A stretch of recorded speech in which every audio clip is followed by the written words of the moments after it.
While the government is in top gear when it comes to implementing its ideological agenda, Shehzad Poonawalla, the charge by the opposition will be that the ED action at this time against the likes of a Hemant Soren, against the likes of a Lalu Yadav, are part of the government's attempt to intimidate the opposition.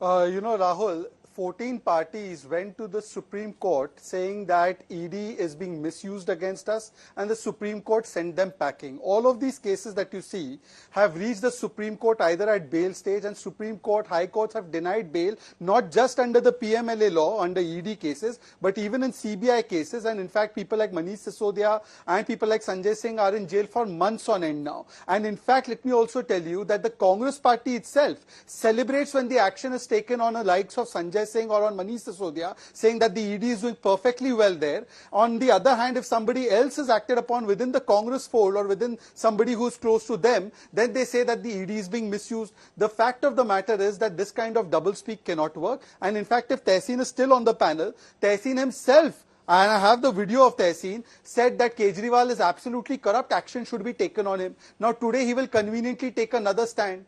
Tehseen Poonawalla even made a last comment. He said that the Special Marriage Act covers everything that UCC covers. What about adoption? What about inheritance? So, these kinds of claims are made because you don't represent a political party. You can deviate from their stand, but come on television wearing a different face. But I don't think that that is something that Tehseen should do. If he has the integrity, he should take the stand that the Congress party is taking. Harsh Gupta, the fact that these agencies are active just before the polls, and while of course you can argue that these are cases that haven't been found to be illegitimate, in many cases evidence has indeed been found, but it's also equally true that the action doesn't seem to be as spirited when it comes to members of the ruling government, even if and when they have cases against them. I think, as Shehzad said, the Supreme Court is the final authority on this. If I remember correctly, as Chief Minister Narendra Modi used to answer questions for hours and hours. If I'm not wrong, Amit Shah, as Home Minister of Gujarat, was in fact briefly imprisoned as well. So I think the point remains that the justice system is fair. It was fair eventually for Mr. Modi and Mr. Shah as well. So let the process go through the courts. There might be a delay, but there's not going to fundamentally be any injustice on average. But beyond that, I can only say that what is irrelevant is for the opposition parties to, instead of victimizing and crying victim about EVMs and the ED, etc., should just play with the process as it has been going for more than 75 years. Rahul Verma, opposition obviously cites these actions by the enforcement agencies to say this is why there is overreach by the government, this is why democracy is imperiled.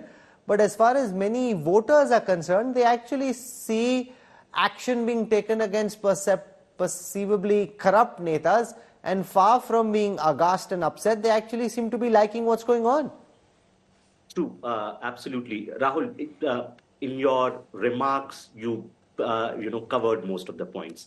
Many of the people who are being probed, there are legitimate reasons for being probed, and there are charges for which there seems to be some basis. But it is also equally true that BJP is being selective in usage of ED and in all kinds of agencies against the politicians who are not part of BJP or alliance. You can cite many examples of politicians who, when were part of opposition, were being probed, but once they joined the BJP, those charges have been dropped. So yes, BJP is being selective in usage of ED, but the masses are going to like the usage of these agencies against politicians, because corruption is an issue on which voters care about a lot. And for a long period of time, many of these politicians have been sort of accused of corruption, and no action was being taken against senior politicians for a very, very long time. So What has changed in this government of last 5-7 years is that action is being taken on corruption. Shehzad, but the charge of selectivity, the fact that yes, of course, action is taken against netas who have corruption charges against them, but once they're in the BJP, or if they're in the BJP, till they're in the BJP, suddenly the agencies aren't as enthusiastic. Let me give you two examples because Rahul, I remember all the time you say your promo, you say that I am the one who speaks with facts and data. So let me give you facts and data. There was a leader called Pratap Sarnaik who was with the Uddhav Sena. There was an ongoing case of Top's case against him. The Uddhav Sena, when it was running the MVA government, shut the case against him. In fact, even after he joined along with Eknath Shinde, our faction, we have gone to ED and said that the case will continue, no closure. And this has been reported by your reporter Vidya. It's an India Today report. Second example, Mukul Roy. You remember we had taken him and he was our vice president. Even then he was grilled by the CBI when he was vice president of BJP. And today the TMC, which used to abuse him, has now happily taken him back. So why did they take Mr. Mukul Roy back? No, but those are relatively insignificant leaders. There are charges against Ajit Pawar. What about the charges against Ajit Pawar, who the Prime Minister accused of being involved in a 70,000 crore rupee scam? What about charges against Hemanta Biswa Sarma, who when he was in the Congress you had very serious problems with? I'll answer. Hemanta Biswa Sarma has no charges or cases against him. In fact, some petitioners went to High Court of Guwahati and he has been absolved even by the High Court. As far as Ajit Pawar is concerned, if there are any cases against him, those cases will go on. There's absolutely nothing, no case has stopped against any leader. Give me one instance where no, but he hasn't been called by any of the agencies since he became Deputy CM for questioning. When did any agency call Ajit Pawar for questioning after he joined hands with you? No, when has he been called? Even when he was LOP under MVA government for a very long period of time. I don't decide that the agencies will decide.